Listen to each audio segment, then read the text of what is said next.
E agora eu vou falar um pouquinho das características da ciência.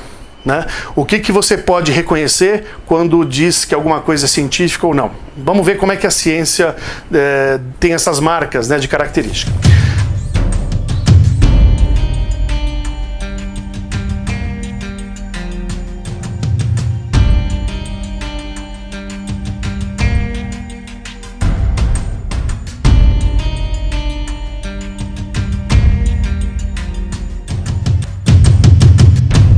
Primeira característica da ciência: desenvolveu técnicas imparciais de observação dos fenômenos.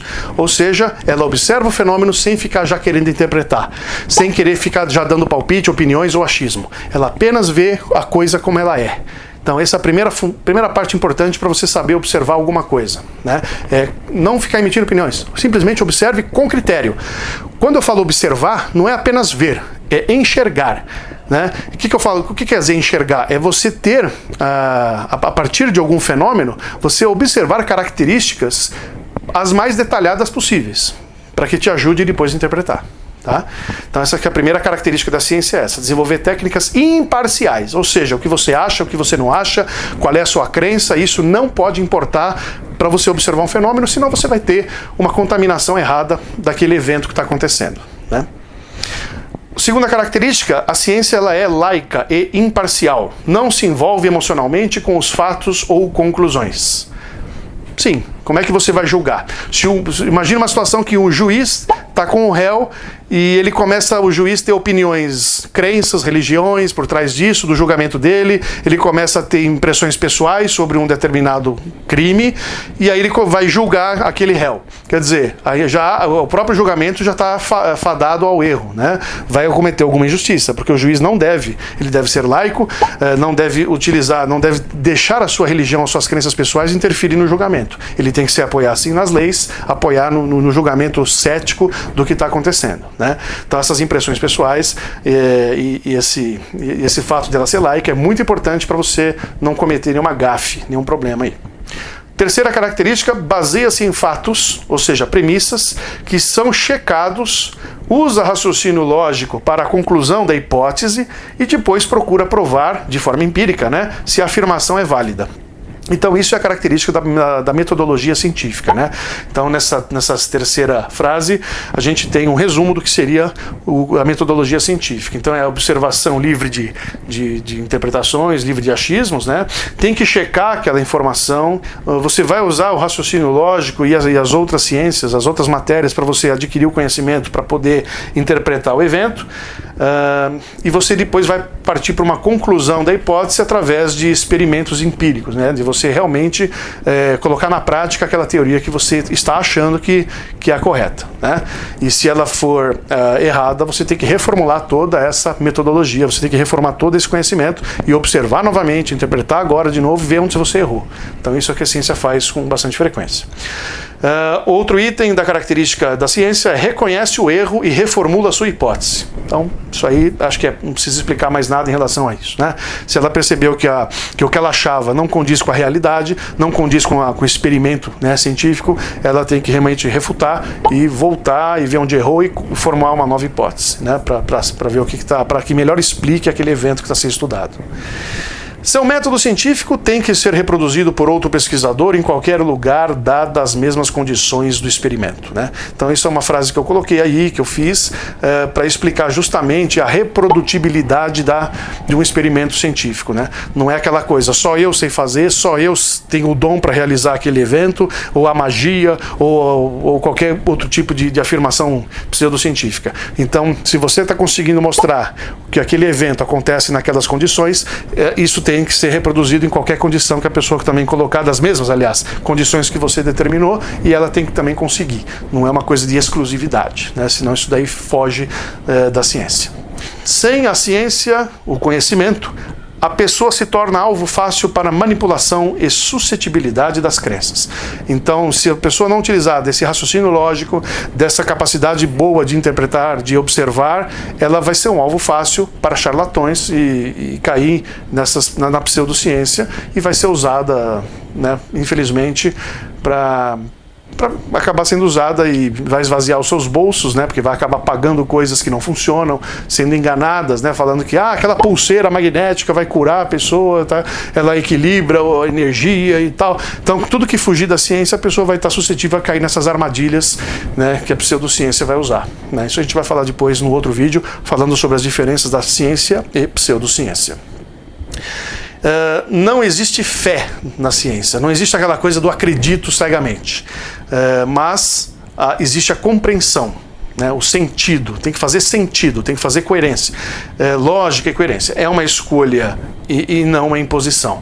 Então, tudo na ciência você vai escolher aquilo que explica melhor as coisas que você está vivendo, né? Nada deve ser imposto. Se a ciência impuser alguma coisa para você, algum conceito, você tem todo o direito de refutar, de contestar, de tentar provar o contrário, né? O que não pode é ficar nessa coisa da fé, de falar, a ciência falou, acredito. Não, vai lá e confirma. Se confirmou, fez sentido, né? Então a ciência busca isso, fazer a compreensão, fazer o sentido das coisas, né? Então, tudo que não usar isso, aí entra nas crenças, entra naquela coisa da fé, entra na coisa simplesmente da aceitação.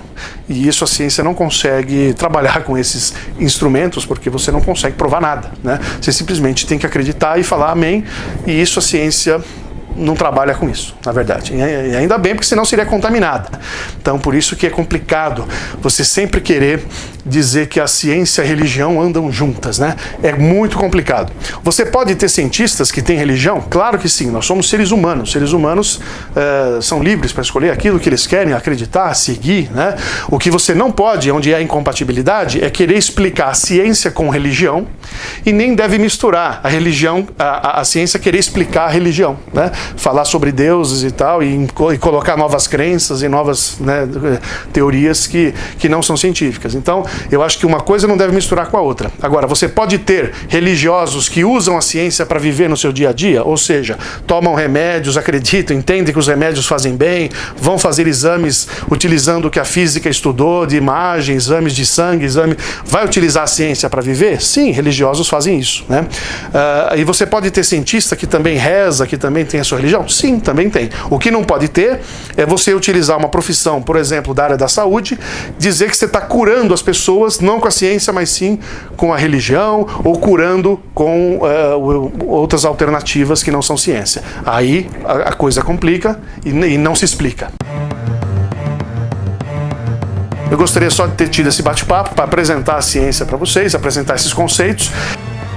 E só colocar isso em pauta para que a gente reflita que tudo na vida que a gente está presenciando e vivendo, em qualquer setor da vida, a gente se aplicar a metodologia científica, a gente vai compreender melhor onde a gente está, vai compreender melhor as pessoas, a história, a vida social, a vida política, a vida pessoal de cada um, para melhorar isso na relação humana, né?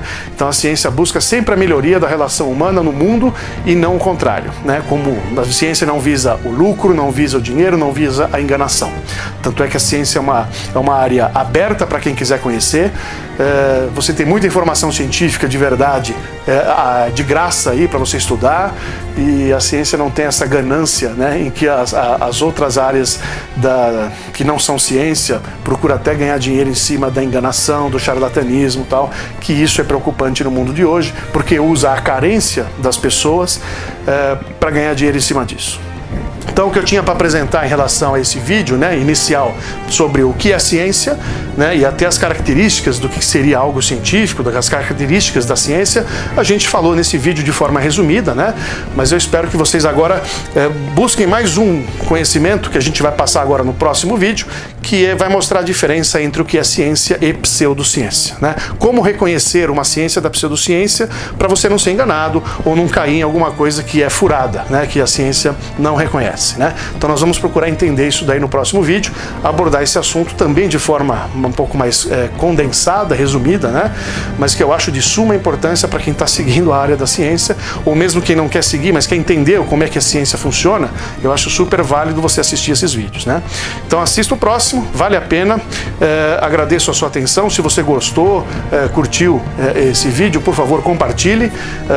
Se não, emita a sua opinião e fique à vontade, né? Nós estamos sempre numa democracia sem ataques, sem brigas e intolerâncias, né? A gente aqui é democrático e a gente sempre ouve opiniões construtivas, né? Nada ofensivos, a gente procura sempre respeitar todas as partes aí, né? Então é uma produção esta da Imagos Film Production. Assista então ao próximo programa da EducaPlay, né, no canal do YouTube, e depois deixe seu comentário. Muito obrigado e até a próxima.